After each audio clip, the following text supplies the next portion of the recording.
Sorry about that.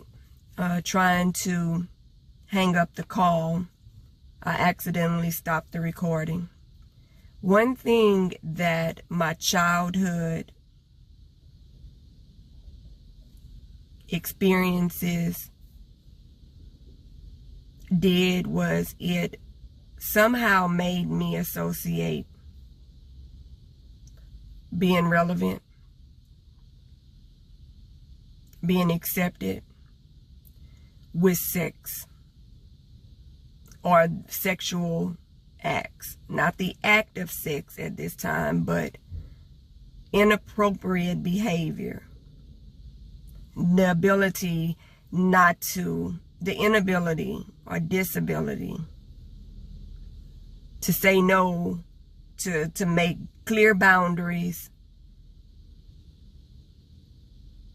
I didn't have that concept. And it all stems from childhood. I was not taught. Nowadays, there's a big focus, and even when I was raising my own children, there was a big focus on areas of you that are private, that shouldn't be touched. If someone touched you, there is no secret. You need to tell. And I actually asked my children questions concerning these things, teaching them boundaries and that they should be respected. But I did not have that. Looking back, of course, I didn't realize that then. I'm realizing that in my adult life that I never learned in childhood to make clear boundaries. Ironically, I was taught to respect other people's boundaries, but my own boundaries were never emphasized. And that was that.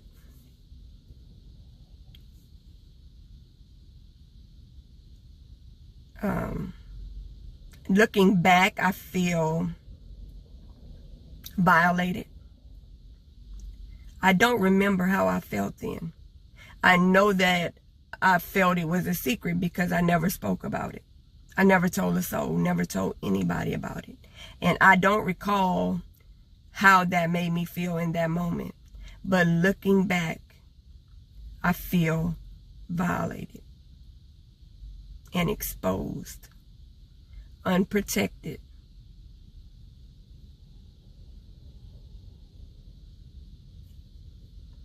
And I'm going to stop there with that.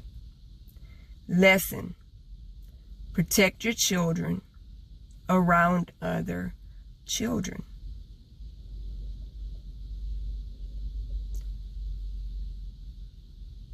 So many times we think it's appropriate to leave older children responsible for younger children, not realizing that they are still children. You don't know what these children have been exposed to, not even your own children. But they do not have the mentality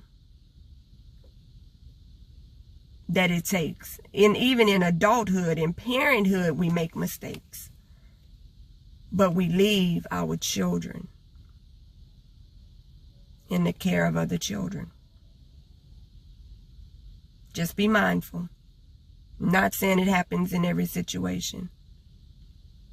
If you have to leave your children in the care of other children, make sure there's open communication. Ask them questions. Leave the door open for them to come to you if there's a problem. Discuss boundaries. Places that you shouldn't be touched. And if you are, to tell a trusted adult. And adults, when these children come to you, I'm hungry. When these children come to you, don't disregard their words or believe that they're lying. Listen to your children. Study your children's behavior. If their behavior changes, put some time and effort into figuring out what is going on with that child. Children do not have communication skills like we have in adulthood. They don't verbalize a lot of things, but their behaviors will change. Their behaviors are a cry for help. Listen to your children.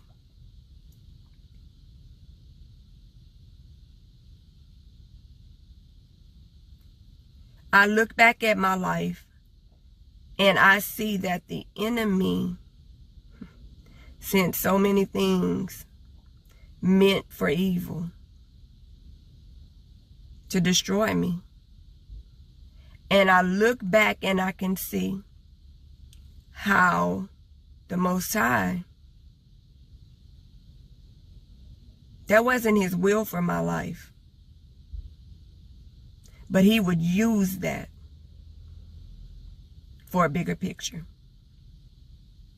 And now I'm openly advocating for women, for children, for youth.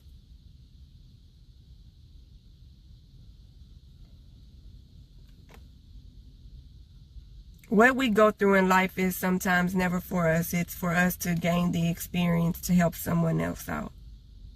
And sometimes we get the raw end of the deal. And we don't understand why.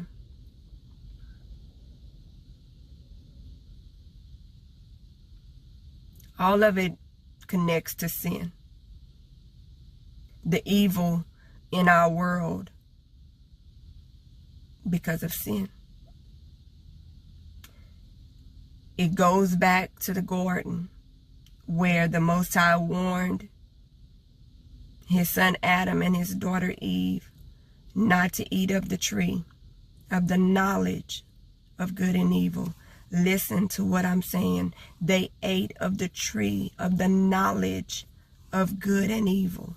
It was never intended for them to experience or know evil. It was a choice they made. They disregarded. They rejected the tree of life and consumed from the tree of the knowledge of good and evil. It was a choice. Humanity, our forefather Adam, made a choice for humanity that now we have to live out until, the second Adam came and he gave us redemption. He gave us hope and a choice. And some people still reject him. He's the tree of life, and he's still being rejected today. And we wonder why there's so much evil. And we blame the Most High. That was never his intention for his creation. Our choices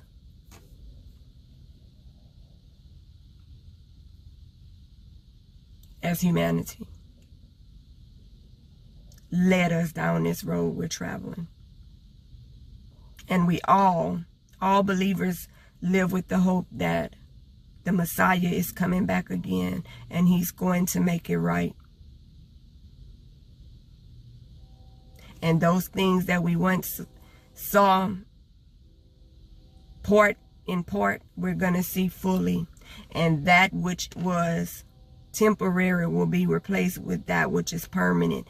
That which was false is going to be replaced with that which is real.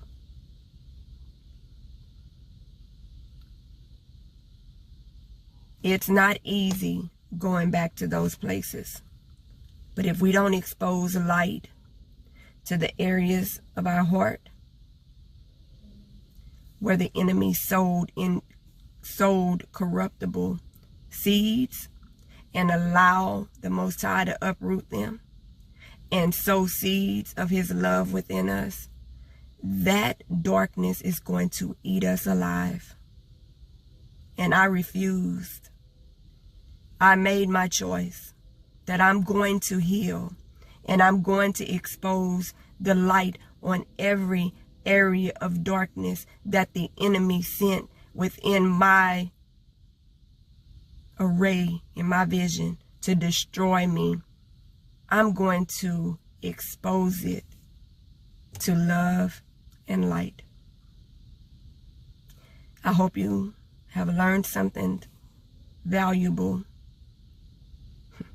I don't take pride in this part at all. But I'm going to undo what the enemy attempted to do by shedding light. No more secrets. Stay tuned for more of my testimony with healing childhood trauma.